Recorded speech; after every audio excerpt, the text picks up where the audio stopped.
క్రైస్త redeemer వీక్షకులందరికీ యేసుక్రీస్తు నామంలో శుభాభివందనాలు తెలియజేస్తున్నాను. ఈరోజు మనం డిస్కస్ చేస్తున్న టాపిక్ ఏంటంటే ప్రార్థన లేదా ప్రార్థన శక్తి లేదా ప్రార్థనా బలం. ఈ లోకంలో మనం జీవిస్తూ ఉన్నప్పుడు మనం బ్రతకడానికి ఆక్సిజన్ ఎంతైతే అవసరమో ఒక విశ్వాసికి యేసుక్రీస్తుని సొంత రక్షకుడిగా అంగీకరించి బాప్తిజం తీసుకున్న ఒక విశ్వాసికి ప్రార్థన కూడా అంతే ఇంపార్టెంట్. అంతకంటే ఇంపార్టెంట్. ఎందుకంటే దేవుడితో మనం డైరెక్ట్‌గా మాట్లాడుకునే ఒక అద్భుతమైన ఘట్టం. సో, ఈరోజు మనం ద పవర్ ఆఫ్ ప్రేయర్ గురించి డిస్కస్ చేస్తూ ఉన్నాం. 4 విషయాలు ఈరోజు మనం క్లుప్తంగా చూస్తాం. మొట్టమొదటిది, దేవుడు మన ప్రార్థన వింటాడని మనం ఎందుకు నమ్ముతూ ఉన్నాము. రెండోది, దేవుడు మనకు సమాధానం అనుగ్రహించే ముందు మనం ఏమి నెరవేర్చవలసి ఉంది. మూడోది, మనం ఎప్పుడు ఎన్నిసార్లు ప్రార్థించాలా? మనం దేని నిమిత్తం ప్రార్థించాలా? ఈ 4 విషయాలు చూసి మనం ముందుకు వెళ్తాము. అయితే బైబిల్‌లో మనం చాలామంది భక్తులు మనం చూడగలిగితే అబ్రహాము ప్రార్థన దేవుడు విన్నాడు. మోషే ప్రార్థన దేవుడు ఆలకించాడు. దానియేలు ప్రార్థన దేవుడు వినడం మనం చూస్తున్నాము. అలాగనే దావీదు ప్రార్థన విన్నాడు. హిజ్కియా ప్రార్థన దేవుడు ఆలకించడం చూస్తున్నాము. హన్నా ప్రార్థన దేవుడు ఆలకించాడు. ఇలా చాలామంది భక్తులు ప్రార్థన చేసినప్పుడు దేవుడు వాళ్ళ ప్రార్థన విని వాళ్ళకి జవాబు ఇవ్వడం మనం చూస్తూ ఉన్నాం. అయితే మొట్టమొదటిగా, why do we believe that God hears our prayer? దేవుడు మన ప్రార్థన వింటాడని మనం ఎందుకు నమ్ముతాము? ఒక విశ్వాసిగా, యేసుక్రీస్తుని వెంబడించే శిష్యుడిగా మనం ప్రార్థన చేస్తున్నప్పుడు దేవుడు మన ప్రార్థన వింటాడని మనం ఎందుకు నమ్ముతున్నాము అంటే, మత్తయి సువార్త 7వ అధ్యాయం 7వ వచనం మనం చూస్తే, అడుగుడి మీకియ్యబడును, వెదకుడి మీకు దొరుకును, తట్టుడి మీకు తీయబడును, అడుగు ప్రతివాడు పొందును, ఎదుగువానికి దొరుకును, తట్టువానికి తీయబడును. మత్తయి సువార్త 7వ అధ్యాయం 7వ వచనం. అలాగనే మత్తయి సువార్త 7వ అధ్యాయం 11వ వచనం మనం చూస్తే, దేవుడు మన ప్రార్థన వింటాడని మనం ఎందుకు నమ్ముతామంటే, మీరు చెడ్డవారయుండియు మీ పిల్లలకు మంచి ఈవులను ఇయ్యనెరిగి యుండగా పరలోకమందున్న మీ తండ్రి తన్ను అడుగువారికి అంతకంటే ఎంతో నిశ్చయముగా మంచి ఈవులనిచ్చును కదా. సో, ఈ లోకంలో ఉన్న మన తల్లిదండ్రులే మన వాళ్ళ బిడ్డలకి మంచి మంచి గిఫ్ట్స్ ఇవ్వాలని చూసినప్పుడు పరలోకమందున్న మన తండ్రి తన బిడ్డలకు అంతకంటే గొప్పమైన వస్తువులను ఇవ్వగలుగుతాడు కదా. సో, అదే చెప్తున్నాడు మత్తయి సువార్త 7వ అధ్యాయం 11వ వచనం మనం చూస్తే, మీరు చెడ్డవారయుండియు మీ పిల్లలకు మంచి ఈవులను ఇయ్యనెరిగి ఉండగా పరలోకమందున్న మీ తండ్రి తన్ను అడుగువారికి అంతకంటే ఎంతో నిశ్చయముగా మంచి ఈవులను ఇయ్యును కదా. సో, కాబట్టి దేవుడు మన ప్రార్థన వింటాడని మనం నమ్మాలా. సో, మొట్టమొదటి క్వశ్చన్. రెండోది, what do we need to accomplish before God can grant us answers? దేవుడు మనకు సమాధానం అనుగ్రహించే ముందు మనం ఏమి నెరవేర్చవలసి ఉంది? Very very important. దేవుడు మనకు సమాధానం ఇవ్వాలి అంటే లేదా అనుగ్రహించాలి అంటే ముందు మనం కొన్ని నెరవేర్చవలసి ఉంది. అవి ఏంటో చూద్దాం. మార్కు సువార్త 11వ అధ్యాయం 24వ వచనం మనం చూస్తే, అందుచేతను ప్రార్థన చేయనప్పుడు మీరు అడుగుచున్న వాటినెల్లను పొంది ఉన్నామని నమ్ముడి, అప్పుడు అవి మీకు కలుగునని మీతో చెప్పుచున్నాను. ఏం చెప్తున్నాడు దేవుడు క్లియర్‌గా? మార్కు సువార్త 11వ అధ్యాయం 24వ వచనం మనం చూస్తే, అందుచేతను ప్రార్థన చేయనప్పుడు మీరు అడుగుచున్న వాటినెల్లను పొంది ఉన్నామని నమ్ముడి, అప్పుడు అవి మీకు కలుగునని మీతో చెప్పుచున్నాను అంటున్నాడు. అలాగే మార్కు సువార్త 11వ అధ్యాయం 25వ వచనం మనం చూస్తే, మీకు ఒకని మీద విరోధమేమైనను కలిగి ఉన్న పక్షమందు మీరు నిలువబడి ప్రార్థన చేయనప్పుడల్లా వాన్ని క్షమించుడి. అసంభవం, చాలా కష్టం ప్రాక్టికల్‌గా. అప్పుడు పరలోకమందున్న మీ తండ్రి మీ పాపములను క్షమించును. ఏమంటున్నాడు? మన శత్రువులను మనం క్షమించాలా. ప్రాక్టికల్‌గా చూస్తే చాలా కష్టం కదా. కానీ అలవాటు చేసుకోవాలి. దేవుడు మనకు సమాధానం అనుగ్రహించాలంటే ఇవి చేయమంటున్నాడు. మీరు ఒకని మీద విరోధమేమైనను కలిగి ఉన్న పక్షమందు మీరు నిలువబడి ప్రార్థన చేయనప్పుడల్లా, మీరు ప్రార్థన చేసే ప్రతి సమయంలో ఎవరైతే వాన్ని క్షమించుడి, అప్పుడు పరలోకమందున్న మీ తండ్రి మీ పాపములను క్షమించును. ఇలా చేస్తే ఏమవుతుంది? దేవుడు మనకు సమాధానం అనుగ్రహిస్తాను అని చెప్తూ ఉన్నాడు. అలాగనే యోహాను సువార్త 9వ అధ్యాయం 31వ వచనం మనం చూస్తే, దేవుడు పాపుల మనవి ఆలకింపడని ఎరుగుదుము. ఎవడైనను దేవభక్తుడై ఉండి ఆయన చిత్తము చొప్పున జరిగించిన యెడల ఆయన వాని మనవి ఆలకించును. ఏమంటున్నాడు? ఇది లాజిక్ ఇక్కడ. మన ప్రార్థన ఎందుకు ఆలకించబడట్లేదు? 20, 30 సంవత్సరాల నుంచి ప్రార్థన చేస్తున్నా ఎక్కడ గొంగలి అక్కడే ఎందుకుంటుంది అంటే, దేవుడు పాపుల మనవి ఆలకింపను అంటున్నాడు. సో, కాబట్టి మనం ఎరుగుదుము. ఎవడైనా దేవభక్తుడై ఉండి ఆయన చిత్తం చొప్పున జరిగించిన యెడల ఆయన వాని మనవి ఆలకించును అంటున్నాడు. మనం ఇంతకుముందు చూసాము. అబ్రహాము ప్రార్థన చేశాడు. దేవుడు వాటిలికి ఆన్సర్ ఇవ్వడం మనం చూసాము. అలాగనే దావీదు ప్రార్థన చేశాడు. మోషే ప్రార్థన చేశాడు. యెహోషువ ప్రార్థన చేశాడు. హిజ్కియా ప్రార్థన దేవుడు విన్నాడు. హన్నా ప్రార్థన విన్నాడు.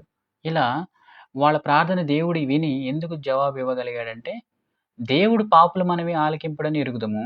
ఎవడైనా దేవభక్తుడై ఉండి ఆయన చిత్తము చొప్పున జరిగించిన యెడల ఆయన వాని మనవి ఆలకించును అంటున్నాడు. సో, వీళ్ళందరూ దేవభక్తులై ఉన్నారు. దేవుడు చెప్పిన చిత్తం చొప్పున వాళ్ళు జరిగించారు కాబట్టి, దేవుడు వాళ్ళ మనవి ఆలకించాడు. సో, కాబట్టి వాళ్ళ ప్రార్థన దేవుడు విన్నాడు. సో, ఏమేం చూసాము? దేవుడు మనకు సమాధానం అనుగ్రహించే ముందు మనం ఏమి నెరవేర్చవలసి ఉంది? చాలా ఇంపార్టెంట్. సో, మన ప్రార్థన దేవుడు విని మనకు ఆన్సర్ ఇవ్వాలంటే మన నుంచి దేవుడు ఎక్స్‌పెక్ట్ చేస్తుంది ఏంటయ్యా అంటే, మార్కు సువార్త 11వ అధ్యాయం 24వ వచనం చూస్తే, అందుచేతను ప్రార్థన చేయనప్పుడు మీరు అడుగుచున్న వాటినెలను పొంది ఉన్నామని నమ్ముడి. అప్పుడు అవి మీకు కలుగునని మీతో చెప్పుచున్నాను. అలాగనే మార్కు సువార్త 11వ అధ్యాయం 25వ వచనం మనం చూస్తే, మీకు ఒకని మీద విరోధం ఏమైనను కలిగి ఉన్న పక్షమందు మీరు నిలవబడి ప్రార్థన చేయనప్పుడల్లా అప్పుడు పరలోకమందున్న వాన్ని క్షమించుడి. అప్పుడు పరలోకమందున్న మీ తండ్రి మీ పాపమును క్షమిస్తాను అంటున్నాడు. అలాగనే మూడోదేంటి కండిషన్? యోహాను సువార్త 9వ అధ్యాయం 31వ వచనం మనం చూస్తే, దేవుడు పాపుల మనవి ఆలకించుడని ఎరుగుదుము. ఎవడైనను దేవభక్తుడై ఉండి ఆయన చిత్తం చొప్పున జరిగించిన యెడల ఆయన వాని మనవి ఆలకించును, వాని ప్రార్థన ఆలకించును అంటున్నాడు. సో, ఈ 3 మన జీవితాల్లో ఉన్నాయా లేవా అని మనం ఒకసారి పరీక్షించుకోవాల్సిన అవసరం ఉంది. మూడో క్వెషన్ ఏంటి అంటే, మనం ఎప్పుడు, ఎక్కడ, ఎన్ని సార్లు ప్రార్థించాలా? When and how many times should we pray? So, Mark సువార్త 1వ అధ్యాయం 35వ వచనం మనం చూస్తే, యేసుక్రీస్తు వారు తెల్లవారుజామునే ఒక డెసోలేట్ ప్లేస్‌ని ఐసోలేటెడ్ అయ్యి ఆయన వెళ్లి ప్రార్థన చేయటం మనం చూస్తూ ఉన్నాం. అలాగనే మొదటి తెస్సలోనికి రాసిన 5వ అధ్యాయం 15వ వచనం మనం చూస్తే, ఎడతెగక ప్రార్థన చేయమంటున్నాడు. ఎడతెగక ప్రార్థన చేయాల. నువ్వు స్టూడెంట్‌వైతే నీకు ఏ టైంలో ఫ్రీ ఉంటుందో ఆ టైంలో ప్రార్థన చేయాలా. ప్రేయర్ వాక్ చేయాలా. నువ్వు గృహిణివైతే నీ పనుల సమయంలో నువ్వు ప్రార్థన చేసుకుంటూ ఉండాల. ఎక్కడ ఫ్రీ టైం దొరికితే అక్కడ ప్రార్థన చేయాలి. నువ్వు వెళ్ళే అతనివైతే నువ్వు ఆఫీస్‌కెళ్ళే టైంలో నీ ఫ్రీ టైం చూసుకొని ప్రార్థన చేయాలి. ప్రతి ఒక్కరూ ఎడతెగక ప్రార్థన చేయాల. సో, దానియేలు 6వ అధ్యాయం 10వ వచనం మనం చూస్తే, దానియేలు ఏం చేశాడు? ఇట్టి శాసనం రాయించి సంతకం చేసెను. శాసనం మనకు తెలుసు. ఏం శాసనం? ఎవరు అక్కడ ప్రార్థన చేయకూడదని. ఇట్టి శాసనం సంతకం చేయబడినని దానియేలు తెలుసుకొనినను అతడు తన ఇంటికి వెళ్లి యథాప్రకారం అనుదినము ముమ్మారు మోకాళ్ళుని తన ఇంటిపై గది కిటికీలు యెరూషలేము తట్టుకు తెరవబడి ఉండగా తన దేవునికి ప్రార్థన చేయుచు ఆయనను స్తుతించుచూ వచ్చెను. అక్కడ ప్రార్థన చేస్తే థ్రెట్ ఉందని తెలిసి కూడా యథావిధిగా ఇట్టి శాసనము సంతకం చేయబడినని దానియేలు తెలుసుకొనినను అతడు తన ఇంటికి వెళ్లి యథాప్రకారముగా అనుదినము ముమ్మారు మోకాళ్ళుని తన ఇంటిపై గది కిటికీలు యెరూషలేము తట్టుకు తెరవబడి ఉండగా తన దేవునికి ప్రార్థన చేయొచ్చు ఆయన స్తుతించు వచ్చెను. సో, మనం ఎప్పుడు ఎన్నిసార్లు ప్రార్థించాలా? ఎడతెగక ప్రార్థన చేయాలా. ఎల్లప్పుడూ ప్రార్థన చేయాలా. సో, కష్టాల్లో ఉన్న ప్రార్థన చేయాలా. అన్నిటిలో ప్రార్థన చేయాలి. శ్రమల్లో ఉన్నావా ప్రార్థన చేయి. బాధలో ఉన్నావా ప్రార్థన చేయి. అన్నిటిలో కూడా ఎడతెగక ప్రార్థన చేయాలి. నాలుగోదేంటి? మనం దేని నిమిత్తం ప్రార్థించాలా? What should we pray for? మనం దేని నిమిత్తం ప్రార్థించాలా? సో, మొట్టమొదటిది మత్తయి సువార్త 26వ అధ్యాయం 41వ వచనం మనం చూస్తే, మీరు శోధనలో ప్రవేశించకుండా ఉన్నట్లు మెలకువగా ఉండి ప్రార్థన చేయమంటుండు. దేని నిమిత్తం ప్రార్థన చేయాలా? శోధనలో ప్రవేశించకుండా ఉండినట్లుగా ప్రార్థన చేయమంటున్నాడు. మత్తయి సువార్త 26వ అధ్యాయం 41వ వచనం. అలాగనే యాకోబు 1వ అధ్యాయం 5వ వచనం మనం చూస్తే, మీలో ఎవనికైనా జ్ఞానము కొదువుగా ఉన్న యెడల ప్రార్థన చేయమంటున్నాడు. అతడు దేవుణ్ణి అడగవలెను, అప్పుడు అది అతనికి అనుగ్రహింపబడును. ఆయన ఎవరిని గద్దింపక అందరికీ ధారాళంగా దయచేయవాడు. అలాగే యాకోబు 5వ అధ్యాయం 13, 14 వచనాలు మనం చూస్తే, మీలో ఎవనికైనా శ్రమ సంభవించినా అతడు ప్రార్థన చేయవలెను. ఎవనికైనను సంతోషం కలిగినా అతడు కీర్తనలు పాడవలెను. మీలో ఎవడైనను రోగి అయి ఉన్నాడా అతడు సంఘపు పెద్దలను పిలిపింపవలెను. వారు ప్రభువు నామమున అతనికి నూనె రాసి అతని కొరకు ప్రార్థన చేస్తారు. దేని నిమిత్తం ప్రార్థన చేయాలంట? సో, అలాగనే యాకోబు 4వ అధ్యాయం 3వ వచనం మనం చూస్తే, మీరడిగినను మీ భోగము నిమిత్తం వినియోగించుటకై దురుద్దేశంతో అడుగుదురు గనుక మీకేమీ దొరకటలేదు. వ్యభిచారులారా, ఈ లోక స్నేహము దేవునితో వైరమని మీరు ఎరుగురా? కాబట్టి ఎవడు ఈ లోక స్నేహం చేయగోరునో వాడు దేవునికి శత్రువగును అంటున్నారు. సో, దేవుడు తెలుసు, హృదయమును అంతరింద్రియం పరిశోధించగల నీతిగల దేవుడు ఆయన. అలాగే పాతాళము అగాధ కుప్పలు యెహోవా కనపడుచున్నవి, నరుల హృదయాలు మరీ తేట తెల్లగా కనపడును కదా. సో, కాబట్టి మనం అడుగుతున్నది మన స్వార్థం కోసమా, మన బెనిఫిట్స్ కోసమా అనేది కూడా దేవుడికి తెలుస్తూ ఉంది. ఇంకేమంటున్నాడు? 1 తిమోతి మనం దేని నిమిత్తం ప్రార్థించాలంట? 1 తిమోతి 2వ అధ్యాయము 1-2 వచనాలు మనం చూస్తే, మనము సంపూర్ణ భక్తియు మాన్యతయు కలిగి నెమ్మదిగాను సుఖముగాను బ్రతుకు నిమిత్తము అన్నిటికంటే ముఖ్యంగా మనుషులందరి కొరకును విజ్ఞాపనలు, ప్రార్థనలు, యాచనలు, కృతజ్ఞతాస్తుతులు చేయవలెనని హెచ్చరించుచున్నాను. అలాగే ఎఫెసీయులకు రాసిన పత్రిక 6వ అధ్యాయం 18వ వచనం మనం చూస్తే, ఆత్మ వలన ప్రతి సమయమునందున ప్రతి విధమైన ప్రార్థన విజ్ఞాపన చేయొచ్చు. ఆ విషయమై సమస్త పరిశుద్ధుల నిమిత్తమును పరిపూర్ణమైన పట్టుదలతో విజ్ఞాపన చేయొచ్చు, మెలకువగా ఉండమంటున్నాడు. ఏం చేయమంటున్నాడు? దేనికోసం ప్రార్థన చేయమంటున్నాడు? మీరు శోధనలో ప్రవేశించకుండా ఉన్నట్లు మెలకువగా ఉండి ప్రార్థన చేయమంటున్నాడు. మీలో ఎవరికైనా జ్ఞానం కొదువుగా ఉన్న యెడల ప్రార్థన చేయమన్నాడు. మీకు కష్టాలు వచ్చాయా? ప్రార్థన చేయమంటున్నాడు. అలాగనే శ్రమల్లో ఉన్నావా? ప్రార్థన చేయి. సంతోషంలో ఉన్నావా? ఎగిరి గంతులేసి ప్రార్థన చేయి, ప్రైజ్ చేయి దేవుడిని. అలాగనే బాధల్లో ఉన్నావా? కష్టాల్లో ఉన్నావా? శ్రమల్లో ఉన్నావా? వేదనలో ఉన్నావా? అన్నిటి విషయాల్లో కూడా మనం ప్రార్థన చేయమంటున్నాడు. So, recap. ఇప్పటివరకు మనం ఏం తెలుసుకున్నాము అంటే, దేవుడు మన ప్రార్థన వింటాడని మనం ఎందుకు నమ్ముతున్నామంటే, మత్తయి సువార్త 7వ అధ్యాయం 7వ వచనంలో దేవుడు క్లియర్‌గా చెప్పాడు. అడుగుడి మీకు ఇయ్యబడును, ఎదుకుడి మీకు దొరుకును, తట్టుడి మీకు తీయబడును, అడుగు ప్రతివాడు పొందును, ఎదుగువానికి దొరుకును, తట్టువానికి తీయబడును. అలాగే మత్తయి సువార్త 7వ అధ్యాయం 11వ వచనం మనం చూస్తే, మీరు చెడ్డవారయ్యుండియు మీ పిల్లలకు మంచి ఈవులను ఇయ్యనెరిగి ఉండగా పరలోకమందున్న మీ తండ్రి తన్ను అడుగువారికి అంతకంటే ఎంతో నిశ్చయముగా మంచి ఈవులను ఇచ్చును కదా. సో, కాబట్టి దేవుడు మన ప్రార్థన వింటాడని మనం నమ్మాల.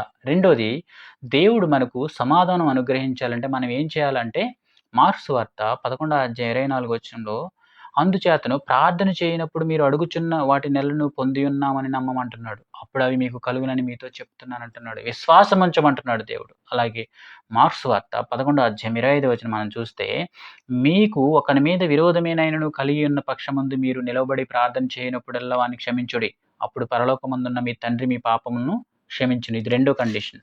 మూడో కండిషన్ ఏంటంటే, యోహాను సువార్త 9వ అధ్యాయం 31వ వచనంలో, దేవుడు పాపుల మనవి ఆలకింపడని ఎరుగుదుము. ఎవడైనను దేవభక్తుడై ఉండి ఆయన చిత్తము చొప్పున జరిగించిన యెడల ఆయన వాని మనవి ఆలకించును. మనం పాపి అయ్యుండి ప్రార్థన చేస్తే దేవుడు ఆలకించడని క్లియర్‌గా చెప్తూ ఉన్నాడు. సో, ఏం చేయాలా?